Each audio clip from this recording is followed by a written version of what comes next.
Shalom e bem-vindos a Via Rapta Israel, uma frase do hebreu que significa amarás a Israel. Esperamos que vocês fiquem conosco porque nosso professor Dr. Baruch vai compartilhar um estudo expositivo da Bíblia. Dr. Baruch é professor titular no Instituto Zera Avraham, com sede em Israel. Ainda que todas as aulas no Instituto são dadas em hebraico, o Dr. Baruch fica feliz em compartilhar este estudo semanal com dublagem em português. Para mais informações sobre nosso trabalho em Israel, visite nosso site amarasaisrael.org. Fiquem agora com o Dr. Baruch e a aula de hoje. Se você se interessa pelas coisas de Deus, então você terá uma mentalidade voltada para o reino. E existem muitos aspectos diferentes do reino. Esses vários aspectos nos dão uma visão completa, uma imagem para entender e compreender o que acontecerá. E por que precisamos saber o que acontecerá nos últimos dias? A resposta é para que possamos estar preparados. Um ponto muito interessante, e sobre o qual as pessoas frequentemente têm mais perguntas, é essa questão. E aqui estou me referindo ao número 144.000 mencionado no livro do Apocalipse, capítulos 7 e 14. Quem são esses 144.000 indivíduos? O que eles farão? E o que podemos aprender com eles? É exatamente sobre isso que falaremos neste estudo. Então, se você tem a Bíblia, siga comigo no livro do Apocalipse, capítulo 7.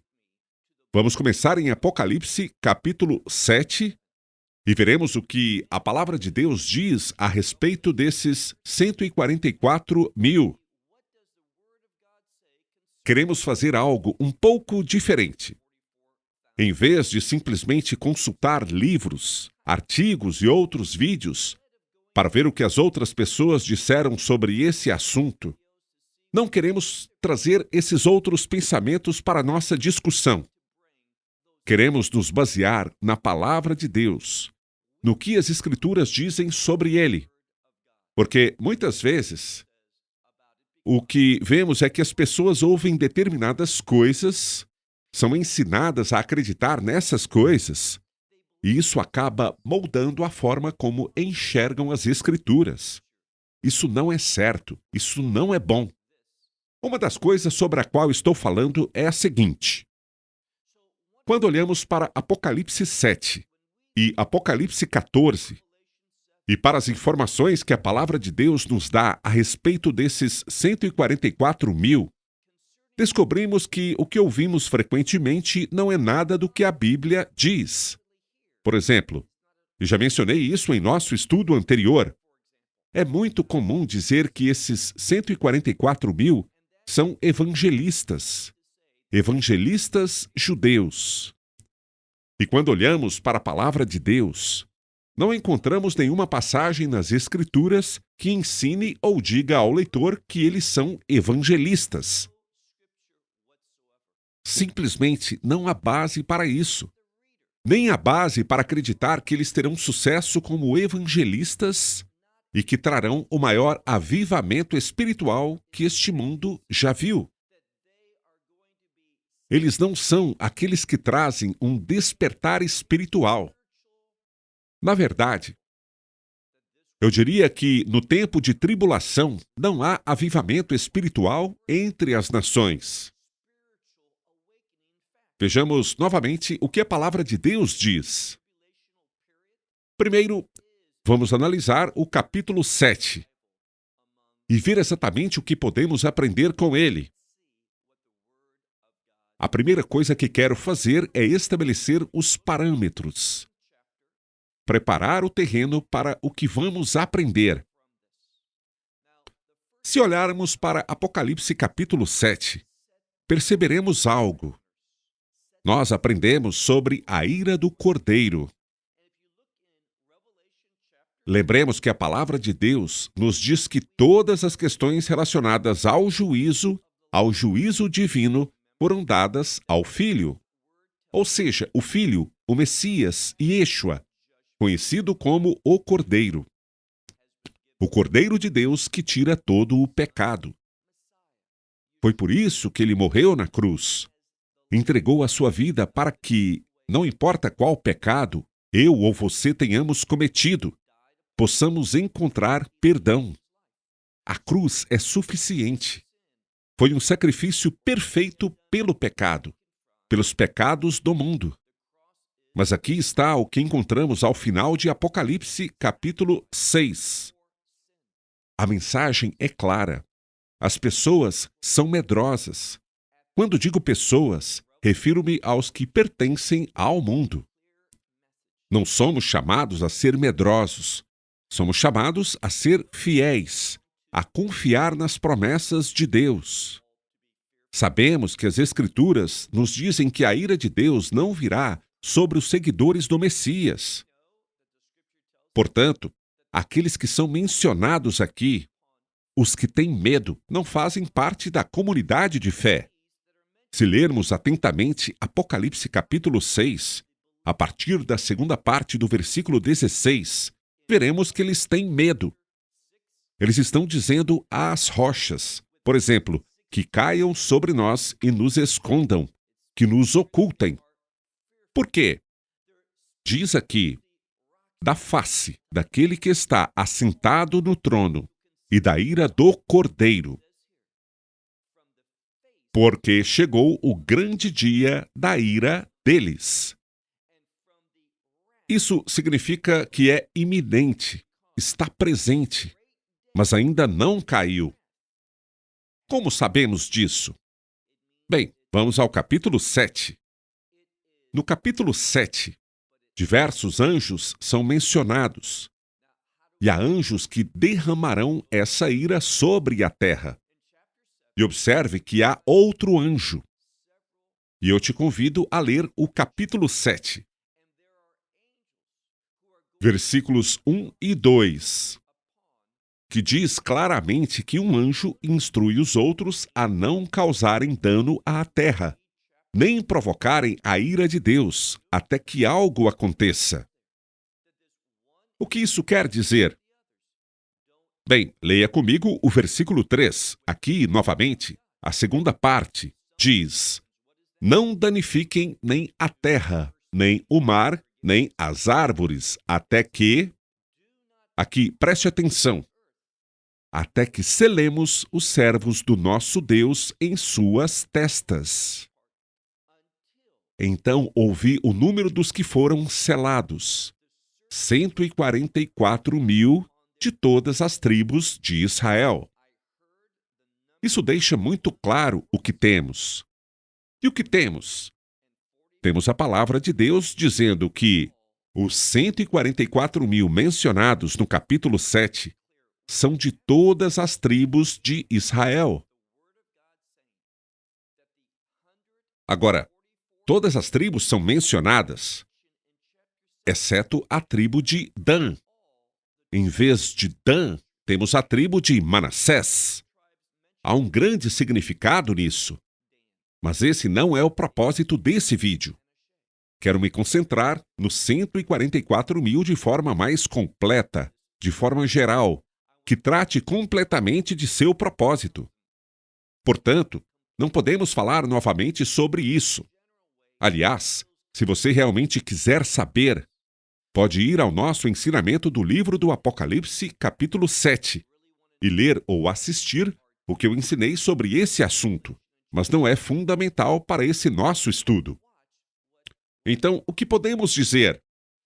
Podemos dizer que esses 144.000 são 12.000 de cada uma das 12 tribos.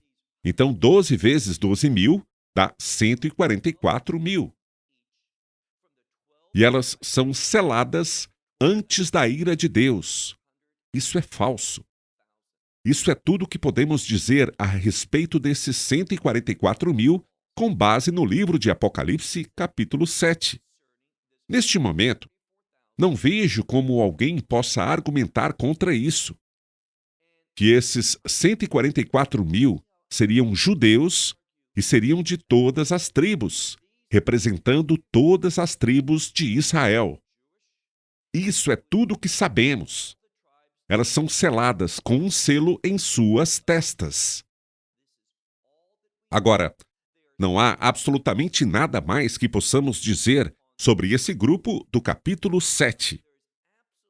O que é perigoso é quando as pessoas querem deduzir coisas. Como eu disse, é muito comum entre a maioria dos evangélicos gritar que esses 144 mil são evangelistas judeus. Concordo que eles são judeus de acordo com Apocalipse capítulo 7.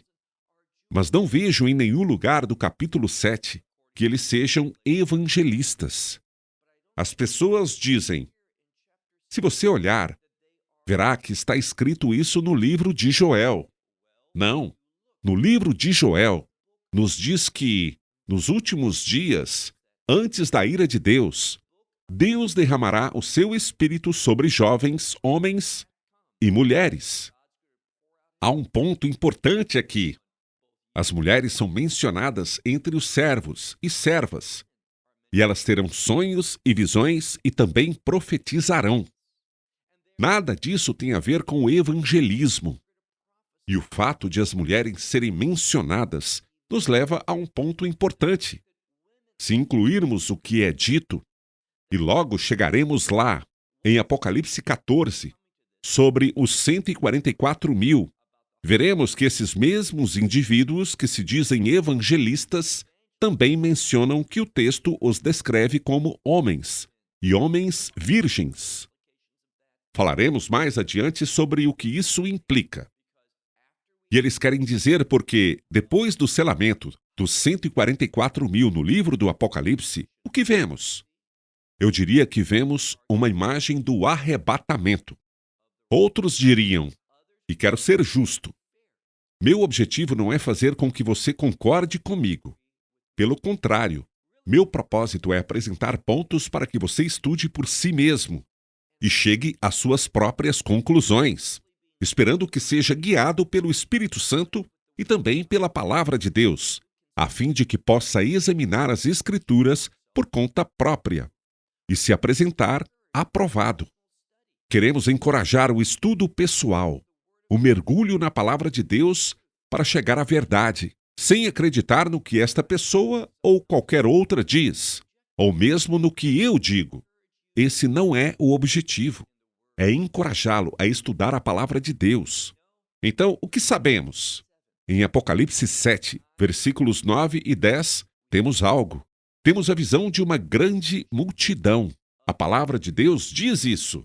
Aqui, mais uma vez, eu o encorajo a ler com atenção. Há uma grande multidão, na verdade, tão grande que não pode ser contada, formada por pessoas de todas as tribos, todas as línguas, todas as nações e todos os povos. Muito interessante.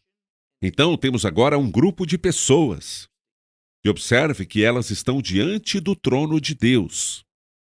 Se você continuar a ler em Apocalipse 7, verá que elas estão louvando a Deus, glorificando a Deus, adorando a Deus. Elas estão em sua presença e agradecendo-lhe pela salvação. Eles vestem roupas brancas e têm um ramo de palmeira, que é um símbolo do lulav. O lulav é algo tradicionalmente usado na festa dos tabernáculos e representa a graça de Deus e a dependência dessa graça. Portanto, a imagem aqui é fácil de discernir. Essas pessoas têm ramos de palmeira, pois estão no céu por terem dependido, confiado na graça de Deus. Quando analisamos mais a fundo esta passagem, vemos algo. Nós vemos que elas ascenderam aos céus. Veja só o que algumas pessoas querem que você acredite.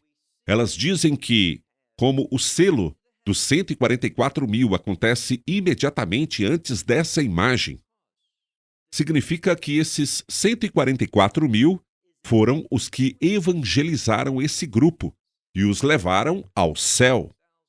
Eles dizem que são santos, que saíram da tribulação. O problema é o seguinte. Em primeiro lugar, não vemos em Apocalipse 7 nenhuma indicação de que esse grupo selado será de fato um grupo de evangelistas. Em segundo lugar, passemos agora para o capítulo 14, E observemos o versículo 6. Então, Apocalipse 14, versículo 6. Observe o que diz aqui. Eu vi outro anjo voando pelo meio do céu, e tinha um evangelho eterno para proclamar aos que habitam sobre a terra e toda nação, isto é, a todos os grupos étnicos, e tribo, e língua e povo. Ele disse em alta voz: temam a Deus e glorifiquem-no, pois chegou a hora do seu juízo. Adorem. Adorem aquele que fez os céus, a terra, o mar e as águas. Poderíamos dizer assim, e as fontes das águas. Agora, veja o que vamos encontrar. Quando analisamos Apocalipse 14, e insisto, não há nenhuma passagem, e prestaremos muita atenção em Apocalipse 14 daqui a pouco. Mas quando você observa o que é dito nos versículos 6 e 7, especialmente no versículo 6, é este anjo singular voando pelo meio do céu que, de fato, proclama o Evangelho. Por que isso é importante? Porque quando você olha aqui, vê que está escrito que ele faz isso a todos os grupos étnicos ou nações, a todas as tribos, povos e línguas. Quando você volta ao capítulo 7 e observa este grupo mencionado na visão celestial que João teve, diz aqui, leia o versículo 9. De todo, a mesma palavra, a todo grupo étnico ou todas as nações, todas as tribos, todos os povos e todas as línguas.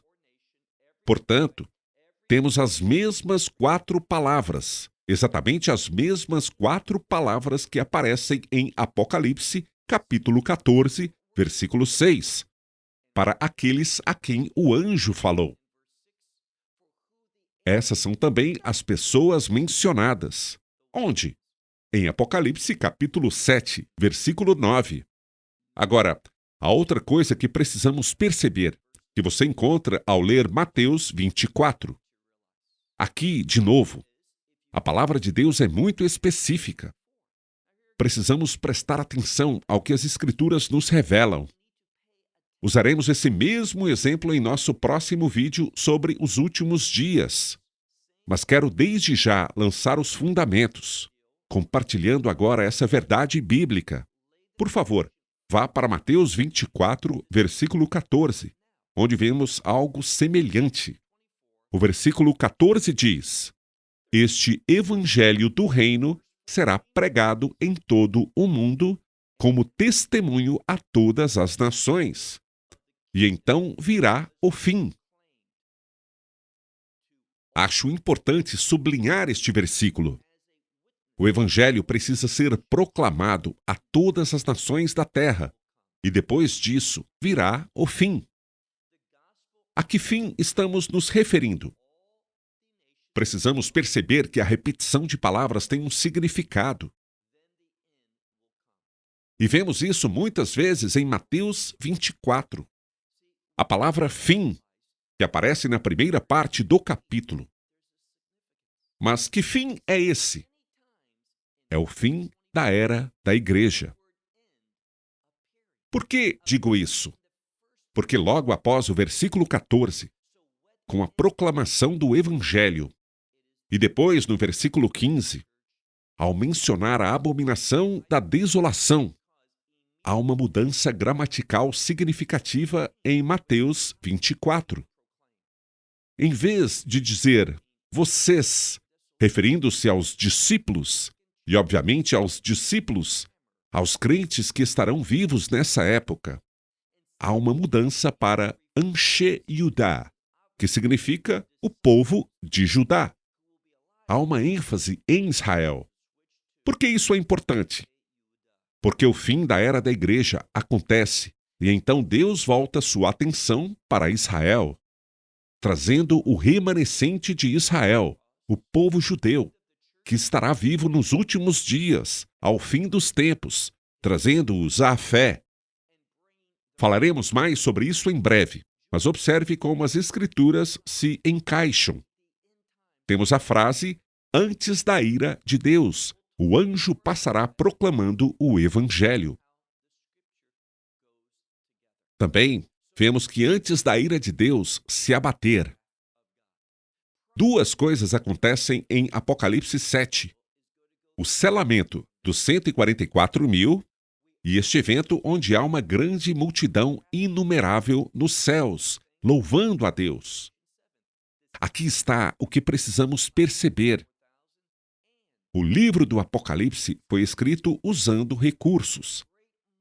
Há uma metodologia que João, o autor deste livro, utiliza. E isso é inegável. Em sua maior parte, ele traz passagens do Antigo Testamento, principalmente dos profetas, mas também da Torá e de outros lugares do Tanar, da Bíblia hebraica e do Antigo Testamento. Ele as traz porque são conhecidas e as adapta, colocando-as em um contexto diferente, modificando-as. Por quê? Veja só a razão. Se você entender o versículo do Antigo Testamento, o que ele significa, então isso traz essa verdade para um novo contexto, de forma que você possa entendê-la de uma nova maneira, com uma nova aplicação. Além disso, vemos que João faz o mesmo no próprio livro do Apocalipse por si só. Há alguns exemplos disso, sendo um deles o que estamos discutindo agora. Vamos fazer uma pequena pausa agora para aprender algo sobre João e como ele escreve. Você descobrirá, se estudar com atenção o livro do Apocalipse, verá uma ênfase no número 12. Os estudiosos dirão que o número 12 se relaciona, de forma geral, ao povo de Deus. Por que eu diria isso? Por causa das 12 tribos, o povo da aliança de Deus. Não foi por acaso, não foi coincidência que o Messias tenha levado 12 discípulos. O número 12 representa o povo de Deus. E quando você olha para o livro do Apocalipse, especialmente no capítulo 21, o que está acontecendo ali? Em Apocalipse 21, vemos uma descrição da Nova Jerusalém. Na fase final do reino de Deus, não o reino milenar, mas o que vem depois desses 1000 anos, do reino milenar, o reino eterno de Deus, chamado Nova Jerusalém. E você verá que o número 12 aparece frequentemente na descrição da Nova Jerusalém. Por exemplo, temos 12 portas. E nessas 12 portas estão anjos. 12 anjos que têm os nomes das 12 tribos de Israel. Então, são 12 portões, 12 anjos, 12 tribos de Israel. Não só isso, mas existem 12 fundamentos. E a esses 12 fundamentos estão os 12 nomes dos apóstolos. Aqui vemos o número 12 sendo mencionado. E não há apenas 12 portões e 12 fundamentos, 12 discípulos e 12 anjos, mas também notamos algo mais. Há 24 anciãos. 24 anciãos. 2 vezes 12. Ainda vemos o número 12 ali. E quando olhamos para a largura, o comprimento e a altura, encontramos o número 12 refletido em 12.000, ou 144, ou 144.000. Então, temos o número 12 com certos múltiplos. 2 vezes 12, 12 vezes 12, 12.000 vezes 12. O número 12 aparece por toda parte. E é isso que a maioria dos estudiosos que lidam com isso reconhecem. O número 12 é o número do reino. O número 12 representa o povo do reino, a família de Deus, o povo da aliança de Deus. Deus revelará quem é o seu povo nos últimos dias. E eu sugiro que esse número, 144 mil, representa o seu povo. Agora, precisamos entender uma coisa. Quando analisamos os ensinamentos do apóstolo Paulo, e isso é fundamental para entendermos aonde quero chegar, quando observamos o apóstolo Paulo e como ele usa o termo Israel, lembre-se do que ele diz em Romanos capítulo 9, versículo 6. Nem todos que são de Israel são de Israel. De certa forma, isso parece ilógico, até entendermos que Paulo usa o termo Israel de duas maneiras diferentes, que estão relacionadas. Ouça o que ele diz. Nem todos que são de Israel são de Israel. O que ele quer dizer com isso? Quando ele usa Israel pela primeira vez, está se referindo ao povo judeu. Quando usa Israel pela segunda vez, está se referindo ao povo do reino. E o que ele quer dizer é: nem todo o povo judeu será do reino. Sabemos disso. A única maneira de se tornar membro do reino é pela fé no Evangelho. Não há outro caminho. Não há um caminho único para os judeus, um caminho único para os gentios, um caminho único para cada pessoa. Não. O único caminho é através do Evangelho. Então, o que encontramos aqui, lendo mais para frente em Romanos, capítulo 11, ele diz uma coisa. Ele diz que, quando a plenitude dos gentios entrar, ele voltará sua atenção para Israel. Quando isso vai acontecer? Nós sabemos. Isso vai acontecer depois da abominação da desolação. Israel se tornará o foco principal nesse momento. Por quê? Na abominação da desolação. Se você não sabe o que é isso, estudaremos mais sobre ela em nosso próximo vídeo. Mas apenas como introdução, a abominação da desolação é quando o anticristo entra no templo, especificamente no Santo dos Santos, neste santuário, se proclama Deus e exige que todos o adorem. Antes disso, a idolatria era desenfreada. Provarei isso em breve. A idolatria será desenfreada, mas naquele momento ele a proibirá. E todos terão que jurar lealdade a ele e adorá-lo, exceto Israel.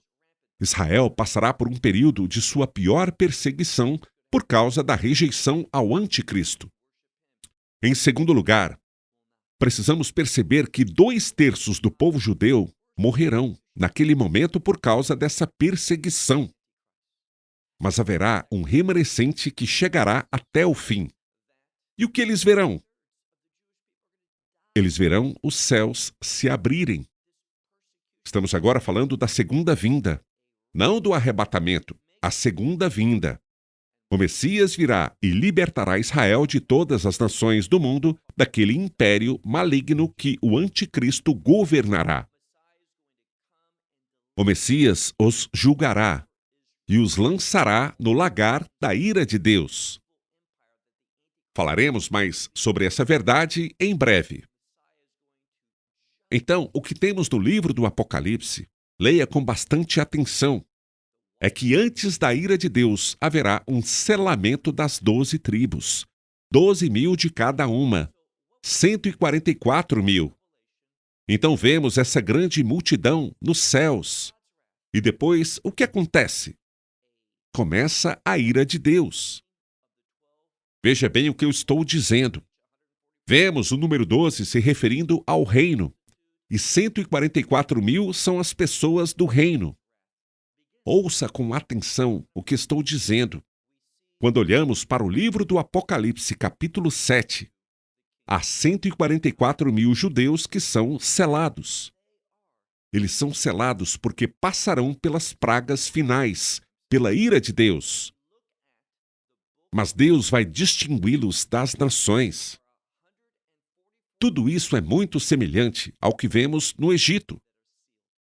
Os hebreus estavam no Egito, mas na terra de Goshen. Isto é importante porque eles não tiveram a mesma experiência que outros egípcios e outros povos que habitavam o Egito. Agora, isso significa que todos os hebreus que habitavam em Goshen, que experimentaram o refúgio de Deus nesses lugares, celebraram a Páscoa e saíram? Não, mas houve um remanescente que celebrou. De acordo com os rabinos, apenas 20%. A questão é que este é o selamento dos 144.000. Eles serão selados para testemunhar a fidelidade de Deus e, com sorte, serão levados à fé. Agora, quando lemos Apocalipse capítulo 7, ainda estamos neste contexto e vemos algo mais. Falamos sobre os 144.000. Eles são de Israel. Mas e essa grande multidão? Quem é ela? Olhe novamente o texto de Apocalipse capítulo 7. Veja os versículos 9 e 10. Essa grande multidão de todas as tribos, nações, povos e línguas, que estavam diante do trono com ramos de palmeira, louvando, adorando e dando graças a Deus. Quem são eles? Bem, quando olhamos para as Escrituras, encontramos algo. Veja, por exemplo, o versículo 14, Apocalipse 7, versículo 14. A pergunta foi feita: quem são? E João diz ao anjo: o Senhor sabe. E o anjo me disse, versículo 14: estes são os que vieram da grande tribulação e lavaram as suas vestes e as branquearam no sangue do Cordeiro. Por isso, estão diante do trono de Deus e o servem de dia e de noite no santuário, no seu santuário, e aquele que está assentado sobre o trono. E continua, ele habitará sobre eles, ou seja, ele os protegerá. E nunca mais terão fome, nunca mais terão sede, nem sol cairá sobre eles, ou seja, o calor do sol, nem calor algum, porque ele é quem está no meio do trono e os apacentará. E aqui está escrito que ele os conduzirá às fontes de água viva. Aqui vemos que Deus enxugará toda lágrima dos seus olhos. Agora, deixe-me fazer uma pergunta. Quando olhamos para aqueles que saem da grande tribulação, o que eles recebem? É algo único. Serão eles os únicos no céu? Serão eles os únicos cujas lágrimas o Messias enxugará? Terão eles essa maravilhosa promessa de não terem mais fome nem sede? Não haverá calor escaldante? Serão apenas para esses que ele irá pastorear e guiar? Não, isso é para todos os crentes. Podemos dizer de forma geral, para a igreja. Mas o que João está fazendo? Aqui está o problema, quando as pessoas não entendem a natureza de um livro. João dirige sua profecia, este livro e suas divisões, àqueles que estiverem vivos nessa época. Ele está se dirigindo a eles. Então, aqui ele diz: estes são os que sairão da grande tribulação. Ele está enfatizando aqueles que irão experimentar essas coisas. Mas os que estão com eles representam toda a igreja. Agora, o que temos em Apocalipse capítulo 7, com relação aos 144.000? Nós temos o povo da aliança de Deus de Israel, das 12 tribos, o povo judeu que será selado para passar por esse tempo difícil. Deus mostrará a fidelidade da sua aliança sobre eles, como fez com os hebreus no Egito. Depois disso, não por causa de algum ministério desses 144.000 mencionados no capítulo 7, mas depois disso, temos um retrato da igreja, com destaque para aqueles que saíram da grande tribulação. Na verdade, estamos falando sobre a igreja de todas as tribos, nações, povos e línguas. Ela receberá esses maravilhosos benefícios. Esta é uma visão da igreja de Deus diante do seu trono, louvando-o. Então, o que podemos concluir sobre Apocalipse capítulo 7, para o que nos interessa aqui? Antes da ira de Deus se abater sobre nós, duas coisas acontecem.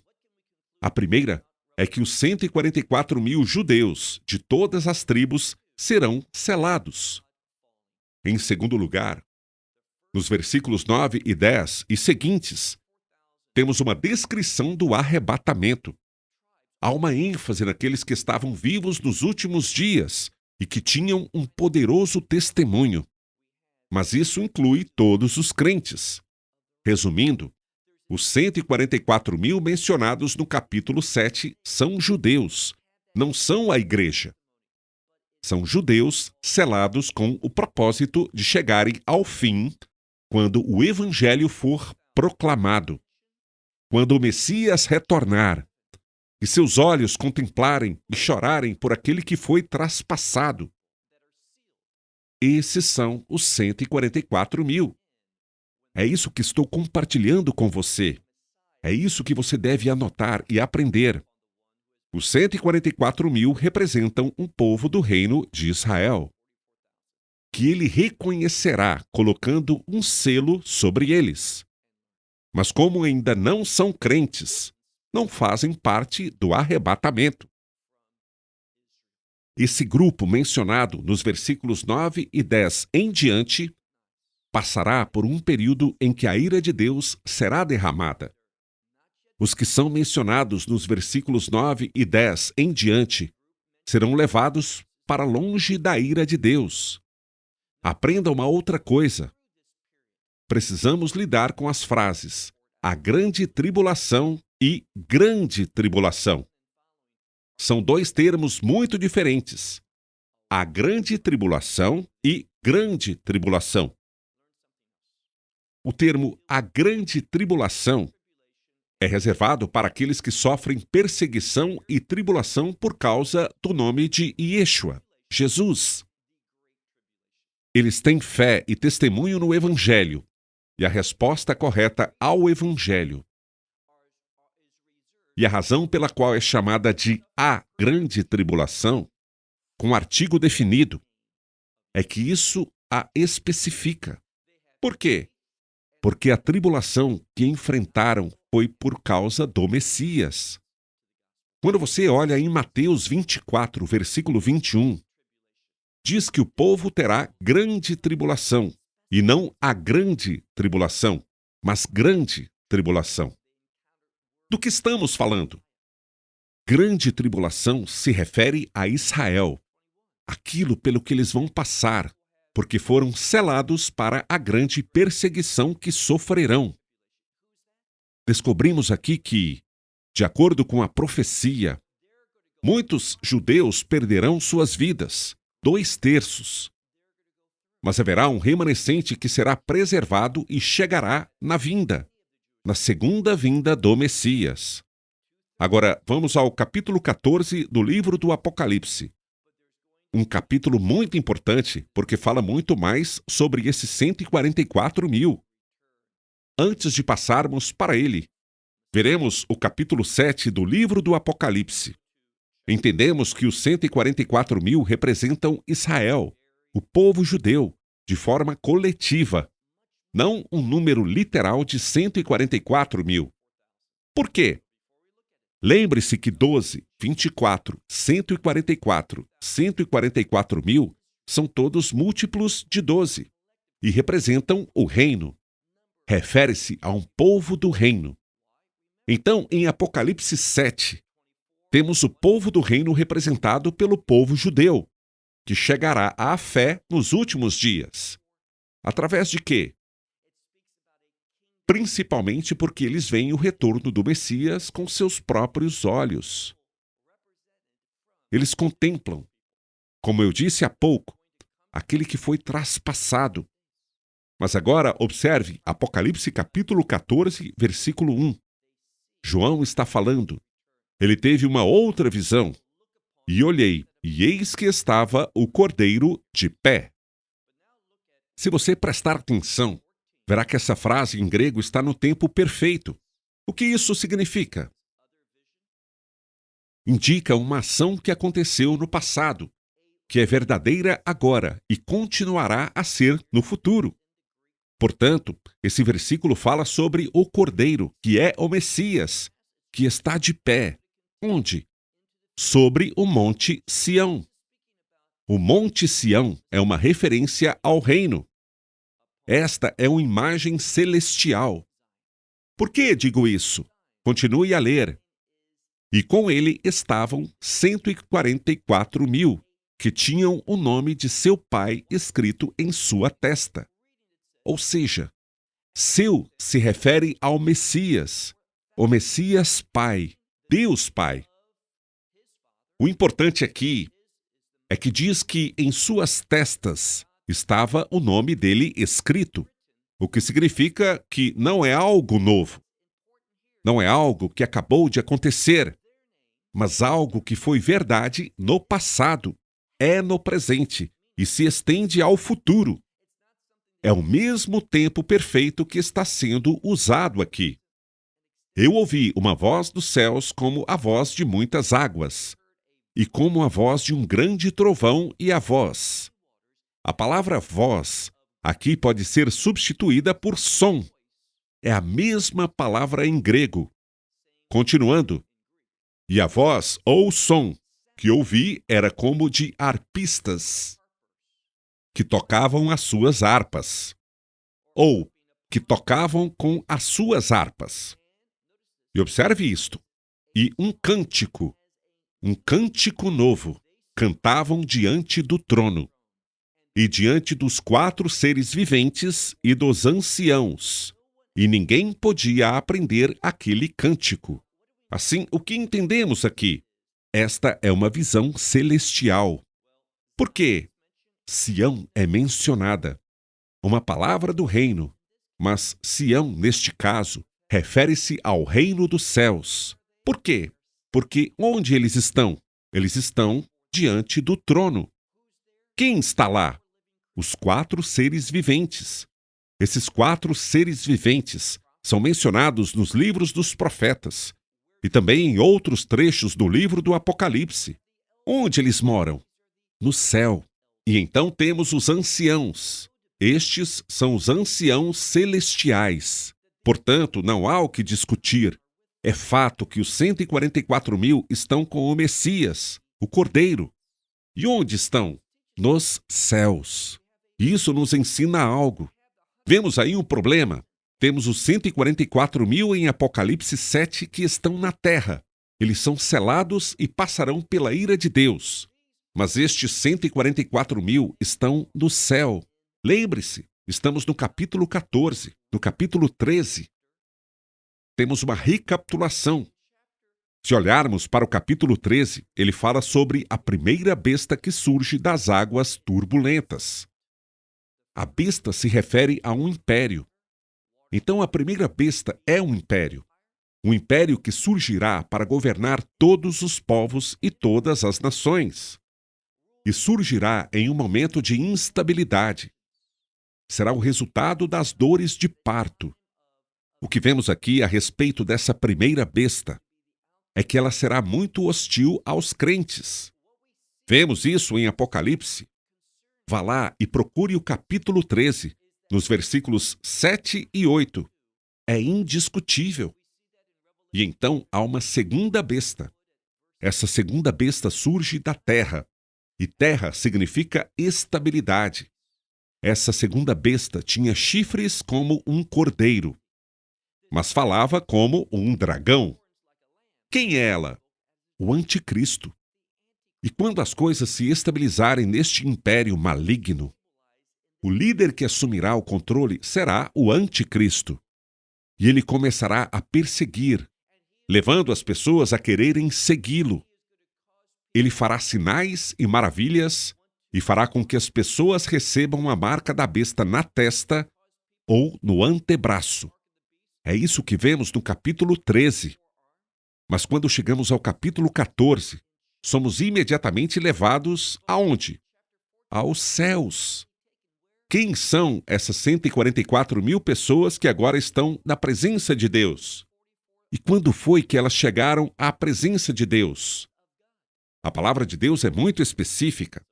Agora, por favor, veja o versículo 3 novamente, que diz: E cantavam um cântico novo diante do trono, e diante dos 4 seres viventes e dos anciãos.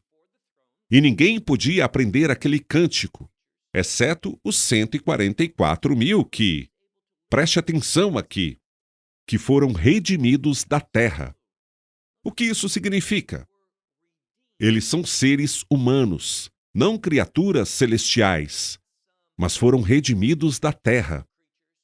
Quando olhamos em Apocalipse 7 para os 144 mil, nada é dito sobre eles terem sido redimidos.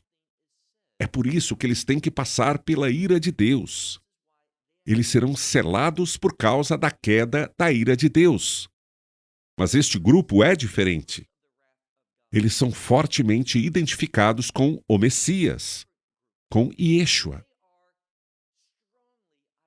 E foram redimidos da terra. Vejam o versículo 4. Estes são os que não estão contaminados com mulheres, porque são virgens.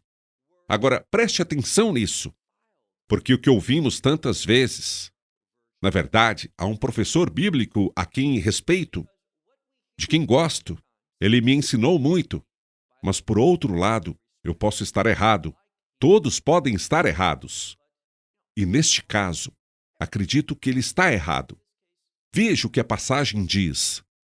Que estes não foram contaminados com mulheres. Eles são virgens.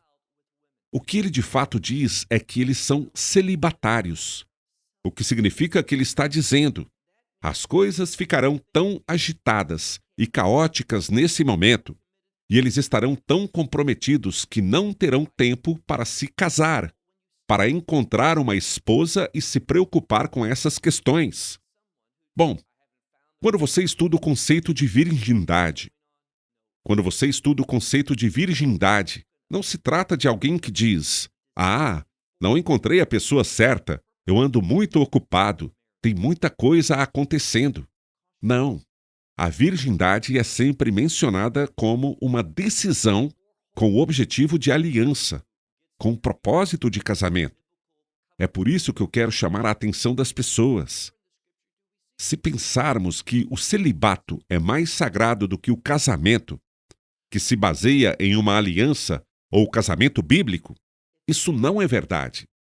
Em nenhum lugar das Escrituras vemos isso. As pessoas são chamadas ao celibato? Algumas, sim. E Paulo fala sobre isso. Mas estar com uma mulher, isso te torna impuro, se for sua mulher? E quando diz aqui que essas pessoas são virgens, atente-se a algo.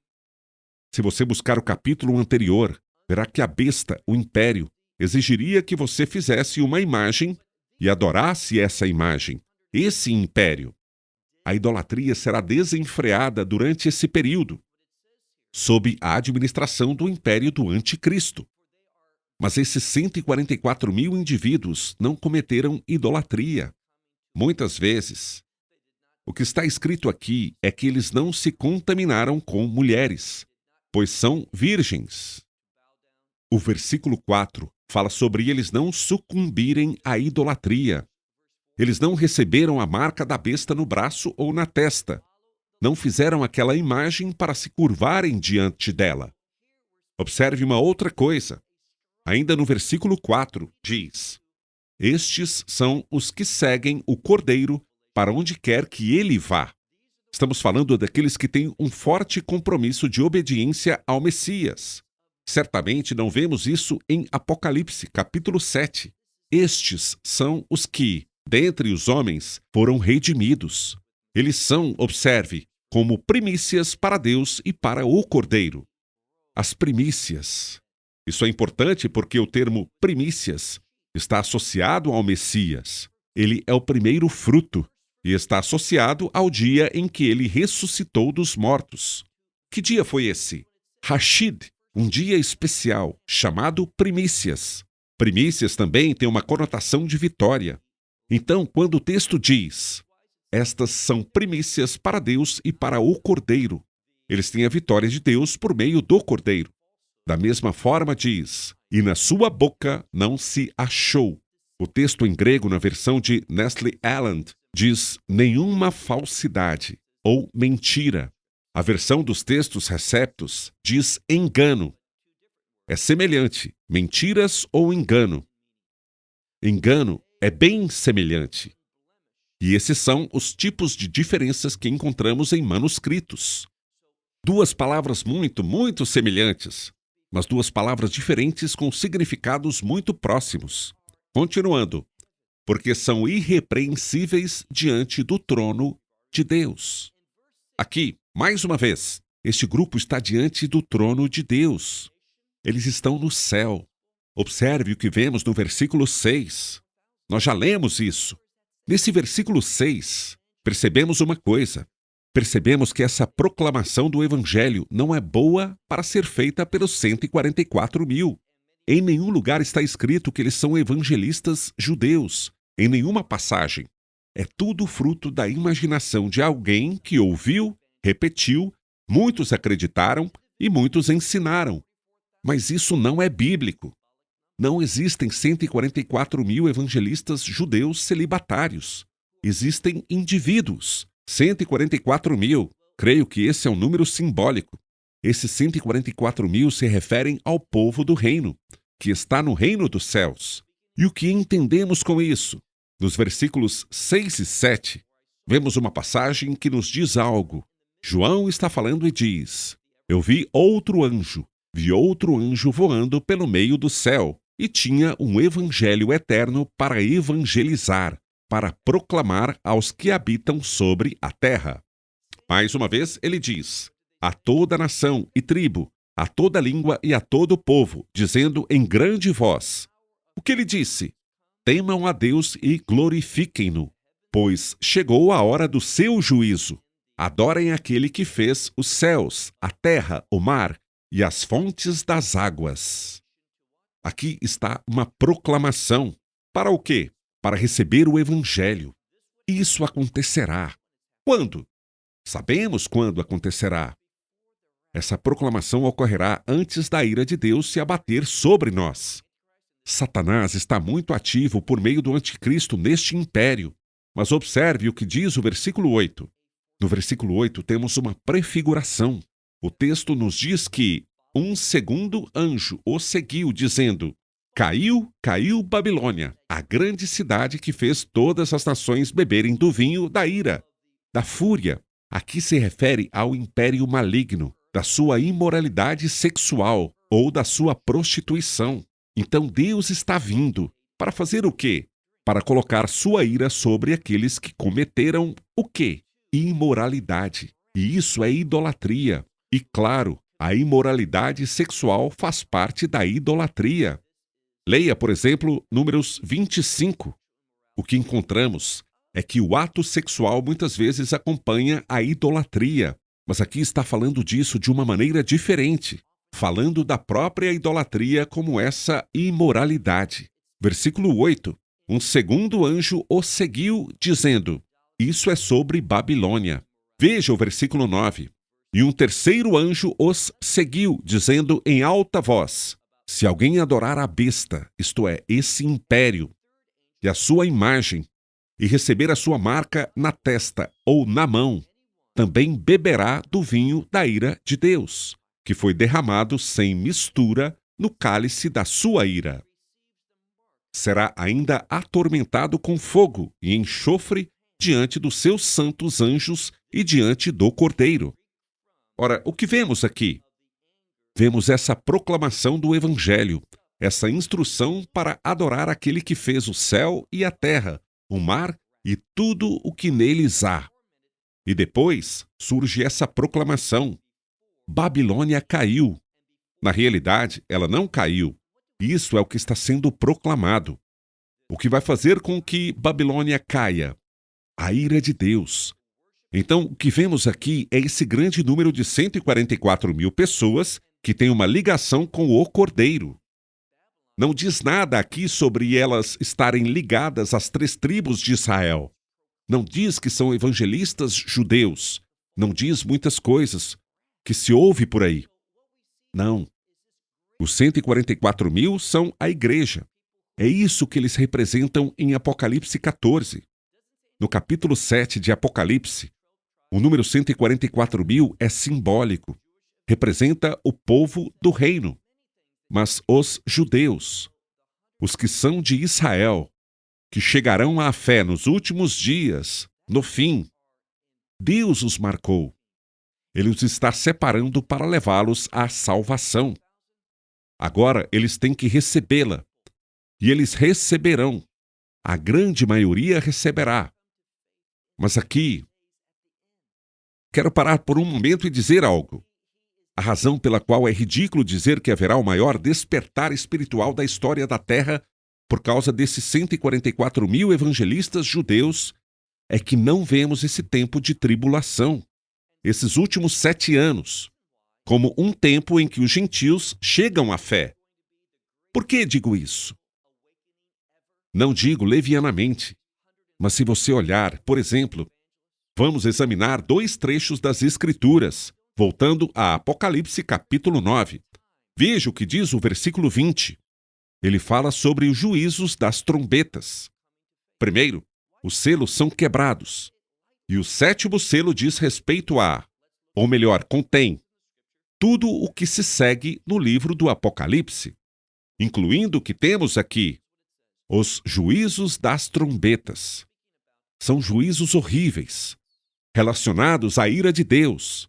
Mas geralmente os juízos das trombetas são mencionados como 1/3, o que significa que não representam a totalidade da ira divina. Observe, porém, uma coisa. Depois de tanta morte, sofrimento e dor causados por esses juízos, note o que diz o versículo 20 do capítulo 9 do Apocalipse. O restante da humanidade, os outros homens, que não foram mortos por estas pragas. Veja só o que diz. Não se arrependeram das obras das suas mãos, para deixarem de adorar aos demônios e aos ídolos de ouro, prata, bronze, pedra e madeira, que nem podem ver, nem ouvir, nem andar. E eles nem se arrependeram dos seus homicídios, nem de suas drogas. Essa é a palavra de onde tiramos em português a palavra farmácia. A palavra drogas aqui fala sobre abuso de drogas, nem da sua imoralidade sexual, nem dos seus roubos. Se você observar, você não concorda que a idolatria é mencionada aqui com veemência? Entenda uma coisa. Nos últimos 7 anos, a idolatria será desenfreada em todo o mundo. Isso deve moldar nossa compreensão do que significa que esses 144.000 não foram contaminados com mulheres. Eles eram virgens e não sucumbiram à idolatria. Mas perceba o que diz aqui. Eles não se arrependeram. Onde está o grande despertar espiritual? Bem, talvez seja mais tarde, mas não será. Observe agora os juízos das taças. Por favor, vá para o capítulo 16. O que quero que você entenda é que precisamos conhecer o livro do Apocalipse exatamente como ele diz, na ordem em que está escrito, como ele é escrito. Ou seja, os recursos literários que nos ajudam a compreendê-lo corretamente. Observe o versículo 9. O capítulo 16, versículo 9 de Apocalipse diz: E blasfemaram o nome de Deus, que tem autoridade, poder sobre essas pragas. Ou seja, aqueles que sofrem. Esses são os juízos das taças. É a ira plena e devastadora de Deus. Diz aqui que essas pessoas, o que fizeram? Elas blasfemaram o nome, ou seja, o caráter de Deus, aquele que tem autoridade sobre todas essas pragas, e não se arrependeram para lhe darem glória. Veja, está bem claro. Elas não se arrependeram. Observe o versículo 11 que diz: E blasfemavam contra o Deus dos céus, por causa das suas dores e das suas feridas. Contudo, recusaram-se a arrepender-se das obras que haviam praticado. Então, eu te pergunto, onde está esse grande despertar espiritual? Onde o encontramos? Aqui está o que vemos nas Escrituras. Em Apocalipse, capítulo 14, vemos uma imagem dos 144.000. É a igreja. Vemos a igreja nos céus. Vemos que, diante de Deus, eles são santos, são virgens, o que significa que foram fiéis, tiveram fidelidade a Deus, lavaram suas vestes no sangue do Messias. É dele que estamos falando. Na verdade, o que sugerimos é que o grupo mencionado em Apocalipse capítulos 7, 9 e 10 e seguintes é o mesmo grupo em Apocalipse 14. Agora deixe-me explicar, porque sei que isso está estendendo muito mais do que eu pretendia. Mas entenda o seguinte: quando olhamos para o restante do capítulo 14 do livro do Apocalipse, o que temos duas colheitas. Essas duas colheitas não indicam acontecimentos que ocorram necessariamente uma imediatamente após a outra. Elas oferecem uma visão panorâmica do mesmo período, assim como vemos na parábola do joio e do trigo. Lembre-se do que é dito. Nos últimos dias haverá uma colheita, e ele separará o joio do trigo. O trigo será recolhido para o seu celeiro, no reino de Deus. E o joio, ou seja, as ervas daninhas, serão queimadas. O contexto é o juízo e tempo do juízo. O final de Apocalipse 14 fala que haverá uma foice afiada, e o Messias, este que... Vamos ler com muita atenção. Leia então Apocalipse 14 e vamos ver como exemplo o versículo 14. E olhei, e eis uma nuvem branca, e assentado sobre a nuvem, um semelhante a filho de homem, que tinha sobre a cabeça uma coroa de ouro, e na mão uma foice afiada. O que descobriremos é que este é o Messias. É ele que virá recolher os crentes. Mais adiante, descobrimos que virá um anjo específico, que sob a autoridade do Messias, é claro, ele fará algo.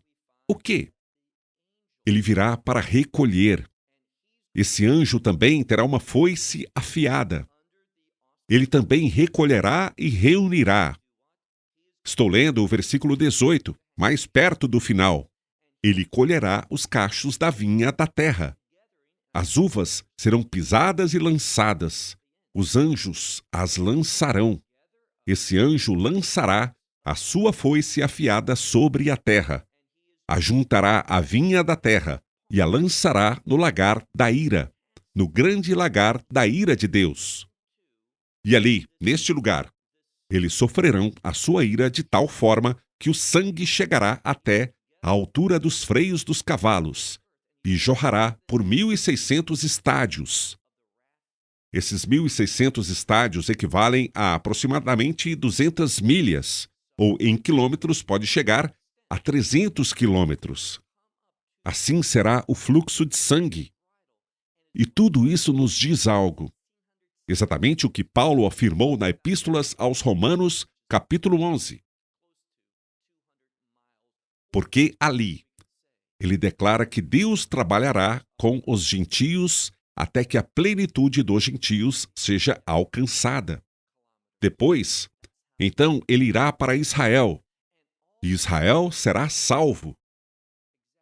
E quando Israel for salvo, isso não resultará em um grande avivamento, como alguns pregam, mas sim no estabelecimento do reino de Deus. Por quê?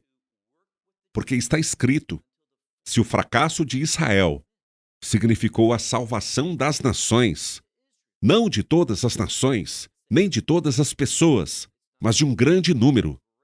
Se a rejeição de Israel significou a salvação e a reconciliação das nações, o que será a sua aceitação? Paulo responde a isso no versículo 15. Vida dentre os mortos. O que é vida dentre os mortos? É uma referência à ressurreição. Quando ouvimos a palavra ressurreição, o que deve vir à nossa mente? Reino. Veja então o que Paulo está dizendo. Deus agirá e trará a plenitude dos gentios. E esse tempo dos gentios termina com o quê? Com o arrebatamento. Depois do arrebatamento, a ira de Deus começará. Israel estará selado contra essa ira.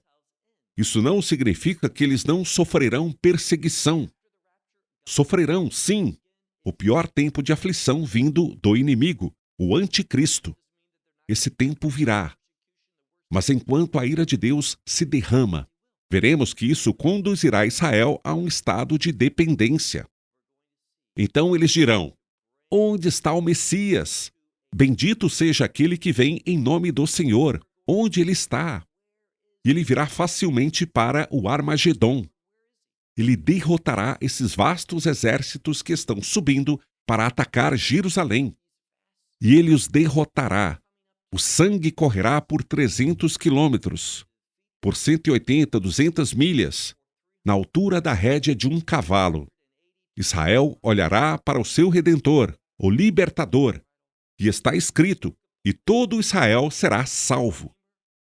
O que ele quer dizer com todo o Israel? Bem, não significa cada judeu. Ele já nos disse que não é esse o caso em Romanos 9, 6. Não todo o Israel é Israel. Quando ele diz que todo o Israel será salvo, o que ele quer dizer é a plenitude dos gentios e o remanescente de Israel nos últimos dias.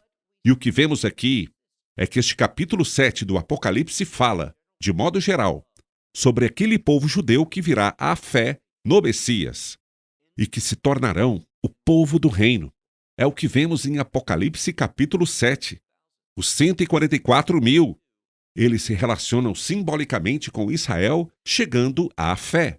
E Apocalipse 14 fala daqueles que estão singularmente conectados com o Cordeiro, que são da igreja. Eles chegarão à fé e serão levados para o céu. Quando? Antes do derramamento da ira de Deus.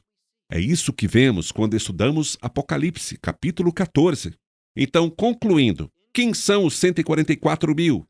Em nenhum lugar vemos que sejam evangelistas. Quem são os 144 mil? São o povo do reino de Deus, de Israel, capítulo 7, e das nações, o que inclui um remanescente do povo judeu que chegou à fé antes dos últimos dias. O que concluímos é que os 144 mil, esse número, é um número do reino e se refere ao povo do reino que passará a eternidade. E o que vemos? Eles serão pastoreados, alimentados, nutridos, protegidos e abençoados. Eles adorarão o Cordeiro e adorarão aquele que está assentado no trono. Eles adorarão a Deus Pai, Filho e Espírito Santo por toda a eternidade. No reino de Deus, os 144 mil, uma importante verdade bíblica. E essa interpretação que elimina muitas das dificuldades e contradições encontradas em outros pontos de vista. Assim, eu fecho por aqui. Se você assistiu até o final, durante os últimos 68 minutos, eu parabenizo por sua diligência. Até nossa próxima lição sobre os últimos dias. Shalom, desde Israel. From Israel. Esperamos que você tenha desfrutado da aula de hoje e que possa compartilhá-la com outros. Te convidamos a participar e nos acompanhar a cada semana, a esta hora e por este canal, em mais um episódio de Amarás a Israel. Para mais informações em português, visite amarasaisrael.org, onde encontrará muitos outros estudos realizados pelo Dr. Baruch. Até a próxima semana. Que Deus, nosso Messias e Yeshua, nosso Senhor Jesus Cristo, te abençoe durante a sua caminhada com Ele. Shalom, desde Israel.